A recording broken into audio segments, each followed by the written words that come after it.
Praise the lord. మన ప్రభువును రక్షకుడును యేసుక్రీస్తు నామానికి మాత్రమే మహిమ కలుగునుగాక.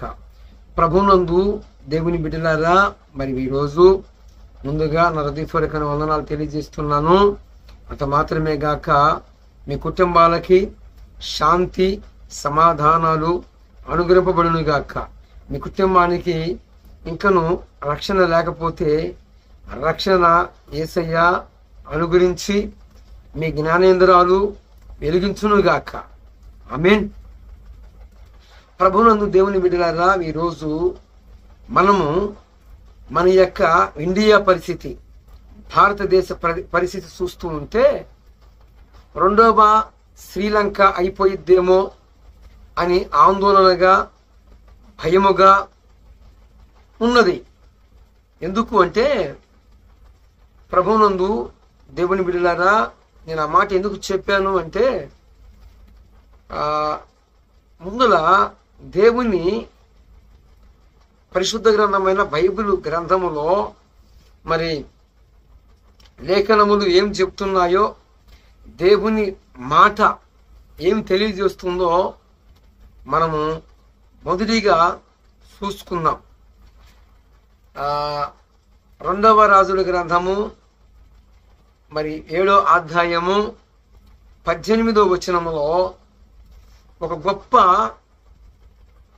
కరువు సోమ్రోన్లో జరిగినట్లుగా మనకి సాక్ష్యం ఇస్తుంది. అక్కడ ప్రవక్త అయిన ఎలీషా ప్రవచించాడు. ఒక అధిపతి నమ్మలేదు, నువ్వు చూస్తావు కానీ దానిని నువ్వు భుజించవు, సేకరించవు, కనులారా చూస్తావు, కానీ అవి అన్నీ కూడా నువ్వు వాటిని అనుభవించలేని పరిస్థితుల్లో ఉంటావు. అంటే ఒక మాటలో ఆ యొక్క అధిపతితో నువ్వు చనిపోతావు. ఎందుకు?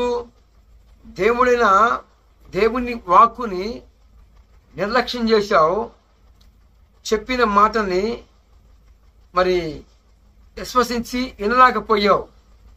ఆకాశము నుండి యెహోవా కిటికీలు తెరిచినాను, అది అసంభవము అని ఈ యొక్క అధిపతి మాట్లాడాడు.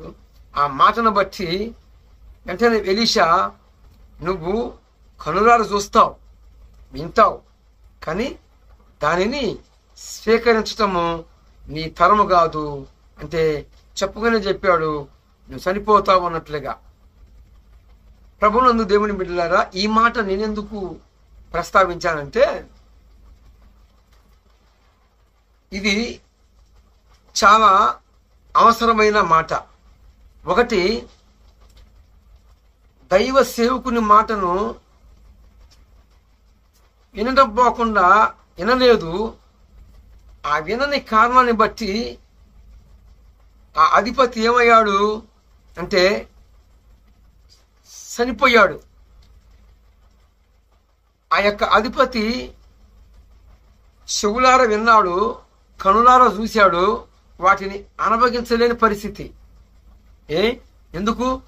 ఇది దేవుని మాట, దైవ సేవకుడి మాట అన్నట్లుగా శ్రద్ధగా సేకరించకుండా నమ్మలేదు, విశ్వసించలేదు.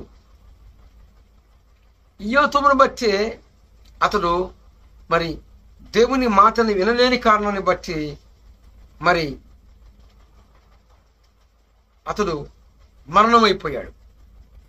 ఇది ఇంతవరకు బాగానే ఉంది. ఇంతవరకు పక్కన ఉంచితే, నేను ఈ మాటలను ఎందుకు ప్రస్తావించానంటే, ప్రభువునందు దేవుని బిడ్డలారా, సొమ్రోన్లో ఎలాగైతే ₹1 మరి మానిక, ఎవలు, మరి మెత్తని పిండి, ఎంతటి కరువు అంటే భయంకరమైన కరువు అక్కడ వెలుబడి చేస్తుంది. ఈ పరిస్థితిని ఆ సొమ్రోన్లో ఉన్న వారందరూ కూడా చాలా మంది అనేక రకాలుగా ఎంతటి కష్టం అంటే రాజు సంస్థానంలో కూడా ఆహారం లేని పరిస్థితి. ఇంతవరకు అర్థమైంది కదా. నేను రెండవ శ్రీలంక అని ఎందుకు అన్నానంటే, ఈనాడు శ్రీలంకలో ఏం జరుగుతుందో ఆ యొక్క మరి రాష్ట్రం లేక దేశం పరిపాలించే మంత్రివర్యులు మరి ఏ కారణం చేత ప్రజల మీదకి మరి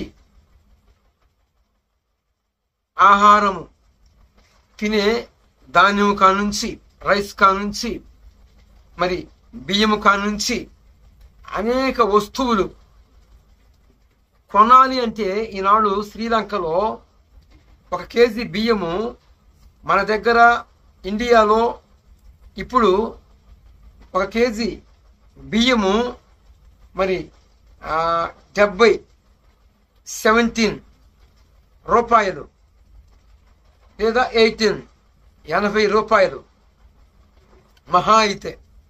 కానీ అక్కడ శ్రీలంకలో 1 కేజీ బియ్యము 450 అని అక్కడ నుంచి వచ్చిన ఒక ఆయన ఈరోజు నాతో మాట్లాడాడు. అక్కడ అంత కరువు అతి భయంకరంగా ఉందని కొన్ని మాటలు ప్రస్తావించాడు. ఒక కోడిగుడ్డు విలువ మన దగ్గర 7 రూపాయలు లేదా 8 రూపాయలు, అక్కడ 150 రూపాయలట. ఈ మాటలు ఎందుకు నేను ప్రస్తావిస్తున్నానంటే, అక్కడ మంత్రి వర్యులు ప్రజల మీదకి ఎందుకు ఆ యొక్క భారాన్ని రైసు అంతా మరి అమౌంట్ తీసుకొని ఇయటం పరిస్థితి ఏంటి? అంత కరువు ఎందుకు వచ్చింది అంటే, ఎక్కువ శాతము మరి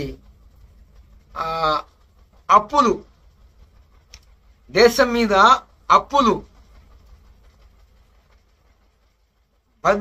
అతి భయంకరమైన రుణాలను తీసుకోవటం చేత ఆఖరికి ఆ రుణాలు చెల్లించని కారణం చేత ఆ రుణాల నుంచి విడుదల పొందలేక ఆ దేశంలో ఉన్న మంత్రివర్యులు ఆ దేశ ప్రజల మీదకే ఆ యొక్క బరువుని మోపారు. ఇప్పుడు మనం ఇండియా కాడికి వస్తే మన యొక్క ఆంధ్రప్రదేశ్లో నేను 2వ శ్రీలంకగా మారిపోబోతుంది. శ్రీలంకలో ప్రజలు ఎంత కరువుతో విలవతాండం చేస్తున్నారో అదే కరువు మన యొక్క భారతదేశంలో కూడా జరగబోతుంది అనేది నా యొక్క అంచనా. ఎందుకంటే ఈనాడు భారతదేశంలో అధికార పరములుగా మరి మంత్రివర్యులుగా మరి అనేక రకాలుగా కొన్ని హామీలు ఇచ్చి ఆ హామీలకి మరి చెల్లిస్తూ మరి అవి ఎక్కడి నుంచి చేస్తారు? ఎక్కడి నుంచో రుణాలు తీసుకొని మరి ఎంతటి పరిస్థితుల్లోకి వెళ్ళిపోతుందో ఒక్కసారి గమనించండి. యావత్తు ప్రపంచంలో ఉన్న మానవులందరూ కూడా దృష్టించాలి. ఈనాడు మన భారతదేశము ఎంతటి అప్పులోకి వెళ్ళిపోతుందో, ఒక్కొక్క తల అంటే ఒక్కొక్క మనిషి మీద ఇతర రాష్ట్రాలకి ఇతర దేశాలకి మరి మనుషులనే పణంగా పెట్టి అంటే భవిష్యత్తులో జరగబోతుందని ఒక ఆంచన అండి. పరిశుద్ధాత్మ దేవుని యొక్క సహాయము ద్వారాగా ప్రేరేపణ కలిగి ఈ మాటలు మాట్లాడాలని నేను ఒక ఆంచనాతో భవిష్యత్తులో 2వ శ్రీలంకగా మారిద్దేమని ముందరనే అలర్ట్ కావాలని ప్రజలందరూ కూడా మరి దేశాన్ని పరిపాలిస్తున్న అధికారులు కూడా ఎక్కువ రుణాలు తీసుకొచ్చి పుట్టబోయే పిల్లగాళ్ళ మీద కూడా రుణాలను పెట్టే పరిస్థితిలో ఉన్నది మన దేశం. ఏమండి, ఎంత కష్ట పరిస్థితిలో ఉంది అంటే శ్రీలంకలో, ఆ దేశంలో ఏమండి, ధనవంతుడా పేదవాడనేది లేదు. ధనవంతుడు ఉంటే ఈ పేదవాళ్ళు వాళ్ళ మీద పడి దమ్మిడిగా ఏమండి ఇక బెదిరించేది ఏమీ లేదు, ఇక లాక్కోవటమే. అదే పరిస్థితి భవిష్యత్తులో జరగబోతుందని భయముగా ఉన్నదండి. ఎందుకంటే ఈనాడు మన భారతదేశంలో మనం చూసుకుంటే భారతదేశంలో రుణాలు మంత్రివర్యులుగా ఉన్నవారు ఎవరు గద్దె మీదకి ఎక్కినా కొన్ని మరి హామీలు, ఆ హామీలని నెరవేర్చడానికి వారు మరి ఇతర దేశాల కాడ అప్పు తీసుకుంటే మరి దాన్ని చెల్లించాలి. ఏమండి, ఎంత భయంకరమైన పరిస్థితుల్లోకి మన యొక్క భారతదేశం వెళ్ళిపోతుందో, ఎంత భయంకరమైన రుణబంధకములకి చిక్కబోతుందో, పుట్టబోయే పిల్లవాడితో సహా ఏందండి ఇంకను భూమి మీదకి రాక మునిపే అతని తలకు కూడా రుణం. ఏమండి చూస్తున్నారా, నేను ఆషామాషగా మాట్లాడతలేదు. నేను ఎందుకు మాట్లాడుతున్నానంటే కలుగుతున్న పరిస్థితులు అలాగ నన్ను భవిష్యత్తులో ఎలాగా దేశము జరగబోతుందో ఈనాడే చాలామందికి ఒక అంచనా వేస్తే చాలామంది తెలియజేస్తారు. మన భారతదేశము రుణబంధకముల్లో ఉంది, అప్పులలో ఉంది, అతి భయంకరమైన రుణబంధకములలో ఉంది అని చెప్పి మన భారతదేశము అప్పుల్లో ఉన్న సంగతి ప్రతి ఒక్క మనుషులకు తెలుసండి. గమనించండి, సొమ్రోన్లో ఎంత కరువు అయితే ఉన్నదో అంత కరువు సంభవించబోతుంది. ఎందుకంటే ఎక్కువ హామీలు ఇచ్చి మరలా ప్రజలు ఏమన్నా మరి గద్దె నుంచి దింపేస్తారేమని భయం చేతను, మరి ఒక పక్క మరి సింహాసనము తొలగిపోయిద్దామని మరొక పక్క ఇచ్చిన హామీలను నెరవేర్చకపోతే గద్దె నుంచి ప్రజలు దింపుతారేమని భయముతో మరొక పక్క అనేక రకాలుగా అసతమతమయ్యి ఇచ్చిన హామీలను నెరవేర్చకపోతే ఒక భయం అని చెప్పి రకరకాలుగా సమస్యలతో మిట్టాడిపోతున్నారు దేశ నాయకులు. మరి ప్రజలారా గమనించండి, సొమ్రోనులో ఎలాగైతే కరువు వచ్చిందో మన భారతదేశంలో కూడా అంతకంటే ఇరుమిక్కులైన కరువు రాకుండా ఉండాలని, అలాగా కరువు ఆ పరిస్థితులు కలగకుండా ఉండలాగున మానక ప్రార్థన చేద్దాం. మరి కలుగుతున్న పరిస్థితుల్ని దృష్టించి మరి దేశ క్షేమం కోసము మరి 1 తిమోతి పత్రిక 2వ అధ్యాయములో అధికారుల కోసమును మనల్ని విజ్ఞాపనలు చేయమన్నాడు ప్రభువు వారు. ప్రార్థించమన్నాడు, విజ్ఞాపన చేయమన్నాడు. కాబట్టి మన దేశ అధికారులు వారి నిమిత్తము మానక ప్రార్థన చేస్తున్నాం. ఈ సృష్టిలో ఒక క్రైస్తవుడు మాత్రమే ప్రార్థించేది దేశం క్షేమంగా ఉండాలని. దేశము కోసము కన్నీళ్లు గార్చేవారు ఎవరన్నా ఉన్నారు అంటే మరి బోర్డర్లో ఉన్న ఆర్మీలో ఉన్న జవానులు, మరి ఒక క్రైస్తవులు దేశ క్షేమం కోరేది.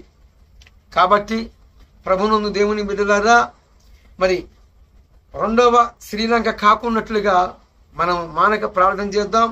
ఈ చెప్పిన మాటలని దృష్టించి మరి ప్రభు పాదాలని దగ్గరగా సమీపించి మన దేశాన్ని ప్రభు చేతులకి అప్పచెప్పినట్లయితే ప్రభువారి హస్తాలు మనల్ని సంరక్షిస్తాయి. మనతో పాటు మన ప్రాంతంలో ఉన్న ప్రజలను కూడా కాపాడుతాయి. అది ఒక సైన్యములకు అధిపతి యెహోవా ప్రభువైన యేసుక్రీస్తు వారికి మాత్రమే సాధ్యము. ఆయనకి సమస్తము సాధ్యమే. ఈ మాటల చేత మరి మీరు మానక విజ్ఞాపన చేస్తారని, మరి కలుగుతున్న పరిస్థితుల దృష్ట్యా మరి మీరు ఏమనుకుంటున్నారో కామెంట్ రూపంలో నాకు తెలియజేయాలని నేను నా ప్రగాఢ విశ్వాసం. కలుగుతున్న పరిస్థితులని దృష్టించి ఇంతవరకు ఈ యొక్క దేవుని వాక్యములో నుండి కొన్ని అనుభవములో నుండి కొన్ని పరిస్థితుల వల్ల మీకు తెలియజేశాను. కాబట్టి మరి మీరు ఎలాగా, మరి మీ పరిస్థితి ఎలాగా ఉంది, మీరు ఎలాగా మరి ఈ యొక్క ప్రజలని, ఈ దేశాన్ని చూస్తున్నారు? నిజమే కదా, వాస్తవే కదా, మన దేశము ఎక్కువ అప్పులో ఉన్నది కదా. మరి ఏమండి, కాబట్టి దృష్టించండి, గమనించండి, చెప్పిన మాటలని హృదయములో భద్రపరుచుకుంటారని నా ప్రగాఢ విశ్వాసం. ప్రభువు వారు మన హృదయములో నిరిగట్టి పనప చేయునుగాక. ఆమేన్.